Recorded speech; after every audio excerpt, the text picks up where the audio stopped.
चतरा से आ रही है, जहां पर ड्रग माफिया के खिलाफ पुलिस ने बड़ी कार्रवाई की है। चतरा से बड़ी खबर, जहां पर ड्रग माफिया के खिलाफ बड़ी कार्रवाई की गई है। नक्सलियों के खिलाफ अभियान के दौरान पुलिस और सीआरपीएफ की संयुक्त टीम ने 7.5 लाख रुपए का ब्राउन शुगर जब्त किया है। 435 ग्राम ब्राउन शुगर के साथ अंतर्राज्यीय गिरोह के 2 तस्करों को भी गिरफ्तार किया गया है। राजपुर थाना क्षेत्र के टिकवा पत्थर मोड़ के पास एसडीपीओ अविनाश कुमार के नेतृत्व में पुलिस और सीआरपीएफ की टीम ने संयुक्त रूप से यह कार्रवाई की और मौके से तस्करों की एक बाइक भी जब्त की गई है।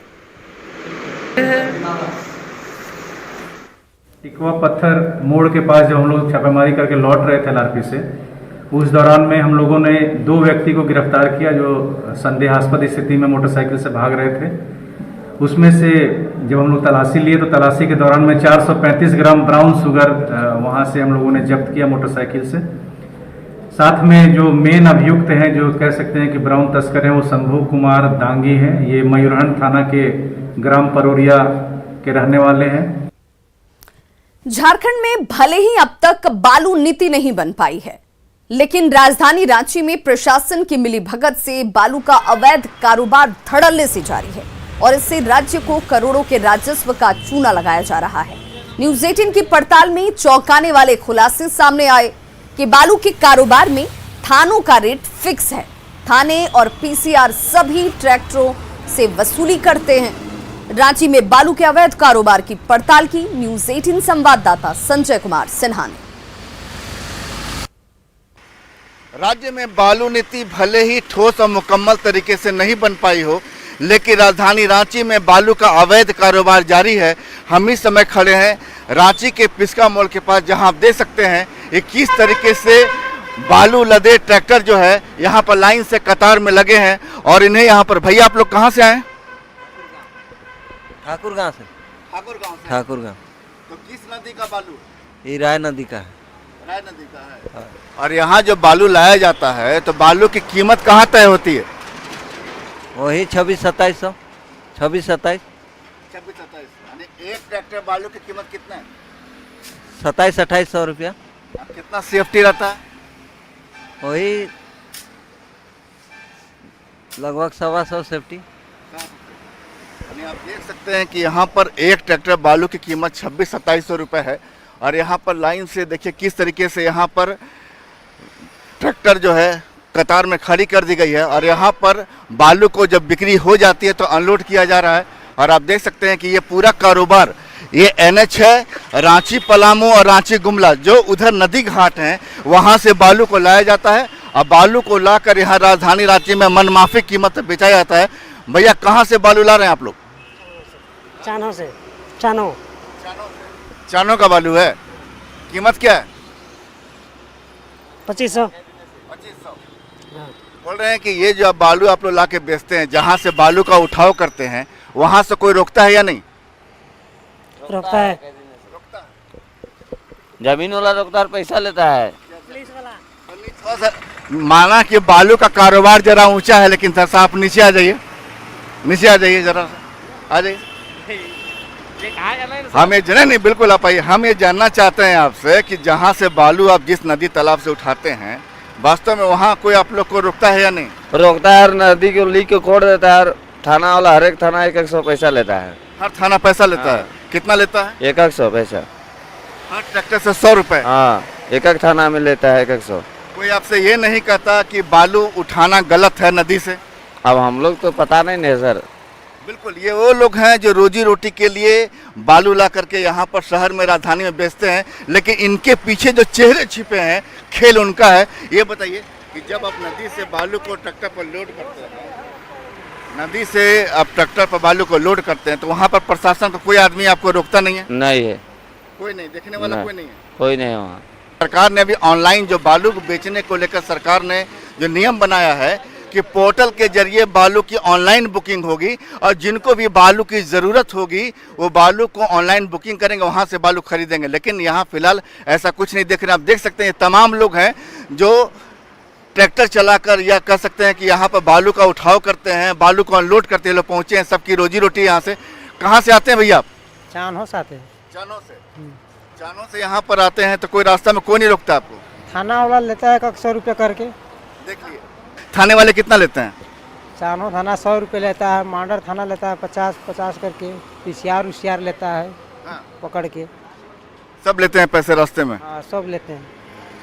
देख लिए कि चानो थाना पैसे लेते हैं, मांडर थाना पैसे लेता है, रास्ते में PCR वैन लेते हैं। आप समझ सकते हैं कि प्रशासन की नाक के नीचे ये बालू का अवैध कारोबार खुलेआम चल रहा है। इसके पीछे आप कह सकते हैं कि बालू माफिया से लेकर प्रशासन कानून जो कानून इसको रोकने को लेकर है, वो कानून भी बालू को किस तरीके से मैनेज तरीके से राजधानी रांची में इसे बेचा जा रहा है, उन्हीं की आप कह सकते हैं एक तरीके से साफ सहमति है कि लोग जब वहाँ से चानो से हिंदगीर से रांची पहुँचते हैं, हर ट्रैक्टर निकलता है, हर ट्रैक्टर से रास्ते में वसूली होती है, चाहे थानों की तरफ से हो चाहे PCR की तरफ से हो। समय जरूरी है कि आप इस पर जल्द से जल्द उनकी जिनकी जिम्मेदारी बनती है कि जल्द से जल्द इस अवैध कारोबार पर वो विराम लगाएं, लेकिन ऐसा कुछ नहीं हो रहा है। सरकार में बैठे लोग ये तस्वीर अगर आज न्यूज़ 18 पर देखेंगे तो समझ जाएंगे कि किस तरीके से बालू नीति नहीं बन जाने का साइड इफेक्ट राजधानी के चौक चौराहों पर दिख रहा है। बालू की खुलेआम बिक्री अवैध तरीके से की जा रही है। Sanjay Kumar Sinha, news 18 Ranchi.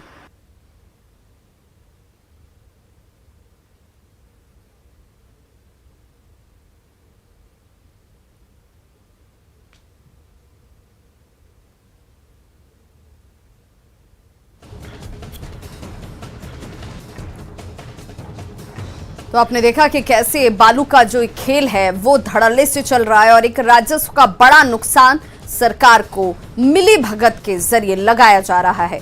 PCR van भी ट्रैक्टरों से वसूली करते हैं, जिस खेल का पर्दाफाश न्यूज़ 18 कर रहा है। और अब ये उम्मीद की जानी चाहिए कि जब ये रिपोर्ट सरकार के सामने होगी, जब ये रिपोर्ट पर नजर सरकार की पड़ेगी तो कार्रवाई की जाएगी। हालांकि बालू ब्रोकर इस बात से साफ इनकार करते हैं कि पुलिस वाले और थाने उससे अवैध वसूली करते हैं। वो भी जानते हैं कि अगर वो पुलिस का नाम लेंगे तो धंधा करना मुश्किल हो जाएगा, लेकिन ट्रैक्टर चालक तो बालू ब्रोकर के दावों की पोल खोल रहे हैं।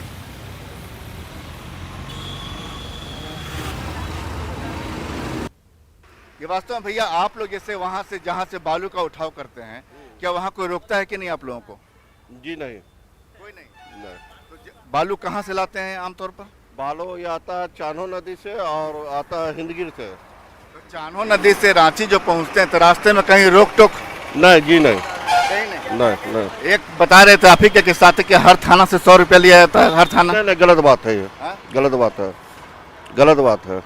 अगर कोई व्यक्ति आप ही के साथ ही कर रहे हैं कि हर थाना जो है हर ट्रैक्टर से 100 रुपये लेता है? नहीं, गलत बात है।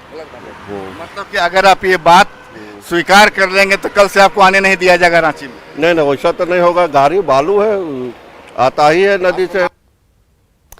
मेरा जिला है तो मेरी मनमानी चलेगी, वो जायज हो या फिर नाजायज, लेकिन जिला मेरा है तो मनमानी मेरी ही चलेगी। गोड्डा में कुछ ऐसा ही हो रहा है।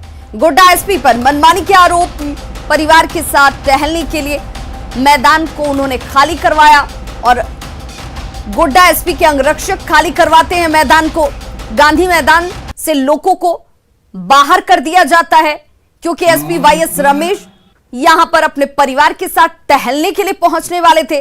लोगों ने SP के खिलाफ आक्रोश जाहिर किया। एक्सक्लूसिव तस्वीरें आपके टीवी स्क्रीन पर, क्योंकि गोड्डा SP के अंगरक्षक मैदान खाली करा देते हैं।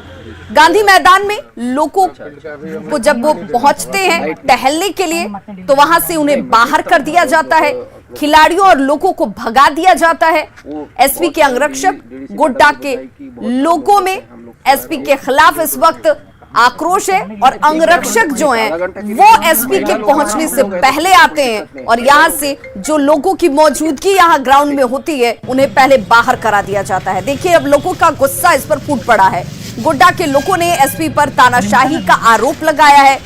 गोड्डा SP YS रमेश पर गोड्डा के लोगों ने यह गंभीर आरोप लगाए हैं कि वो अपने पद का दुरुपयोग कर रहे हैं, जनता पर ही वो अपनी धौंस दिखा रहे हैं। लोगों का यह भी आरोप है कि SP YS रमेश को जब परिवार के साथ गांधी मैदान में टहलना होता है तो SP के अंगरक्षक गांधी मैदान में पहले आते हैं। लोगों के साथ खिलाड़ियों को जबरन यहां से बाहर कर दिया जाता है। स्थानीय लोगों में एसपी के खिलाफ इस कदर नाराजगी है कि लोगों ने गांधी मैदान का लाइट बंद करवा दिया। दूधिया रोशनी में नहाने वाला गांधी मैदान कल अंधेरे में डूबा नजर आया, जिसकी तस्वीर अभी इस वक्त आपके टीवी स्क्रीन पर है। लोगों का यह भी कहना है कि गांधी मैदान को उन लोगों ने अपनी मेहनत से सींचा है, लेकिन एसपी अपनी ताकत, अपने रसूख, अपने पद का धौंस दिखाते हुए लोगों के लिए बने इस मैदान से लोगों को बाहर करवा रहे हैं। गांधी मैदान जनता के लिए है, लेकिन इस पर प्रशासन के आला अधिकारी ने कब्जा कर लिया है। हम ही लोग हैं तो अड्डाबाजी बंद है, ठीक है। बाद उधर से एसपी साहब का एक फरमान आया कि 8:30 बजे के बाद आप लोग मैदान खाली कर दें। मैं एसपी साहब से पूछना है क्या कर्फ्यू लगा है जो मैदान खाली करना? ये मैदान हमारी है। वजह क्या बताया गया? वजह कुछ नहीं, वजह कि उनको टालना है। ये माननीय एसपी साहब की जागीरदारी है, न माननीय डिप्टी कमिश्नर की जागीरदारी है। ये गोड्डा की पब्लिक की है। गोड्डा की पब्लिक के लिए गांधी मैदान बना है, उनकी सुविधा के लिए गांधी मैदान है, उनके खेल कूद के लिए बना है। बच्चे खेलते हैं, बड़े खेलते हैं, घूमते हैं शाम में। लोगों ने कुछ सालों में आप लोगों ने देखा ग्राउंड की क्या स्थिति थी और आज क्या स्थिति है। इस ग्राउंड को बनाने में हम लोग दिन रात एक किए हुए हैं और आप आकर फरमान जारी कर देते हैं कि आप लोग ग्राउंड खाली कर दीजिए। तो ग्राउंड तो हम ही लोग के लिए है, पब्लिक के लिए है, टहलने वाले सुबह शाम में टहलने वाले लोगों के लिए है। तो आते हैं तो जो खिलाड़ी हैं, खिलाड़ियों के लिए मैदान है, खिलाड़ियों के लिए ही यहाँ फ्लड लाइट्स का इंतजाम किया गया। उसके साथ साथ महिलाएं, बच्चे, सारे लोग इवनिंग वॉक करते हैं, उन लोगों को परेशानी होती है।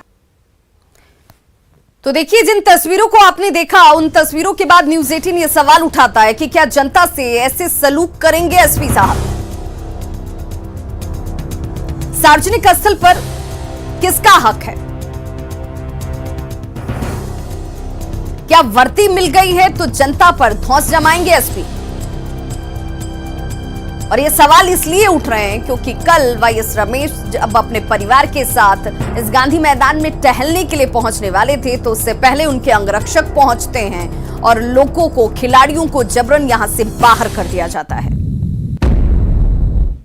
पूर्वी सिंहभूम के घाटशिला अनुमंडल के बहरागोड़ा प्रखंड में हाथियों का तांडव जारी है। गांव के लोग हाथों में मशाल लेकर हाथियों को भगाने के लिए रात भर मशक्कत करते नजर आए। देखिए, उसकी तस्वीर आपके सामने है जो बता रही है कि ग्रामीण इन हाथियों से किस कदर परेशान हैं और दिन का चैन और रातों की नींद हराम हो चुकी है, खत्म हो चुकी है, क्योंकि उस वक्त भी जब सारी दुनिया सोती रहती है, यहाँ के लोग हाथों में मशाल लेकर इन हाथियों को भगाने और परिवार को सुरक्षित रखने की कोशिश में लगे होते हैं। जंगली हाथियों का तांडव इस कदर जारी है कि खेतों में लगी हुई फसल बर्बाद हो गई है। दो तस्वीरें आपके सामने हैं। लुगाहारा गांव की यह तस्वीर है जहां पर हाथियों को खदेड़ने की कोशिश रात भर इन लोगों की तरफ से की जाती रही। बंगाल से 30 और झारखंड से 30 वनकर्मियों के साथ ग्रामीण मिलकर इन हाथियों को मशाल लेकर रात भर जंगल से की तरफ भगाने की कोशिश करते रहे। पटाखे जलाकर हाथियों को गांव से बाहर और दूर करने की कोशिश होती रही।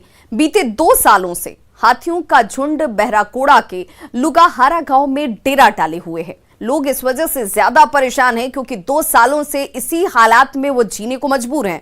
हर बार फसल लगाई जाती है और हाथियों की वजह से ये फसल पूरी तरह से बर्बाद हो जाती है। वन विभाग की क्यूआर टीम भी इन्हें भगाने में लगी हुई है, लेकिन अभी तक कोई सफलता हासिल नहीं हो पाई। इस गांव में करीब 11 हाथियों का झुंड है। हाथियों को कई बार गांव से दूर तो खदेड़ा गया, लेकिन एक बार फिर से जस की तस स्थिति हो जाती है। देखिए, ये दुर्भाग्य का विषय है कि हाथी लंबे समय से, ये करीब 2 साल 2.5 साल से हम देख रहे हैं कि हाथी इसी क्षेत्र को और खास करके लुगाहारा को उपनिवेश बना लिया है। और वो इसलिए हो रहा है कि जंगल का कटाई इतना धड़ल्ले से हो रहा कि जंगल में जब उनको खाना नहीं मिला तो खाने के लिए बाहर आ रहा। तो ये तो प्रकृति का नियम है। हाथी प्राकृतिक व्यवस्था को अगर देखेंगे तो हाथी जंगल में ही रहेगा। ऐसे ही 8-10 गो आदमी आता है हर रोज बुलाने से, वो लोग जंगल में घुसाने के बाद हाथी इधर उधर चला जाता है, भटक जाता है। उसके बाद दोबारा आके यहाँ पे रहता है वो लोग, तब हाथी फिर से दोबारा निकल जाता है। मैंने 4टा समय बेड़ा जाए बुझल 4टा থেকে 3টা অবধি মানে হাতি ছাড়ানো ভাগানো বড় মুশকিল কথা আছে। আর যে হাতি আছে না মানে ওই তেল নাই মশাল নাই, মানে তোমার ওই 2টা 3টা মশাল দিয়ে করে হাতি ছাড়াও যাচ্ছে না। और अब बात कोरोना के बढ़ते मामलों की, जिसने झारखंड में भी सरकार की परेशानी को बढ़ा दिया है। झारखंड में एक दिन में 1086 नए मरीज सामने आ चुके हैं। बीते 24 घंटे के अंदर बात की जाए तो 10 मरीजों की इस वजह से जान जा चुकी है। रांची में एक दिन में 569 नए मरीज सामने आए हैं। रांची में बीते 24 घंटों में 3 लोगों की जान जा चुकी है। 3 लोगों की मौत संक्रमण की वजह से हो गई। झारखंड में एक्टिव मरीजों की संख्या बढ़कर 5882 तक पहुंच गई है। ऐसे में 1140 लोगों की मौत अब तक झारखंड में हो चुकी है कोरोना संक्रमण की वजह से।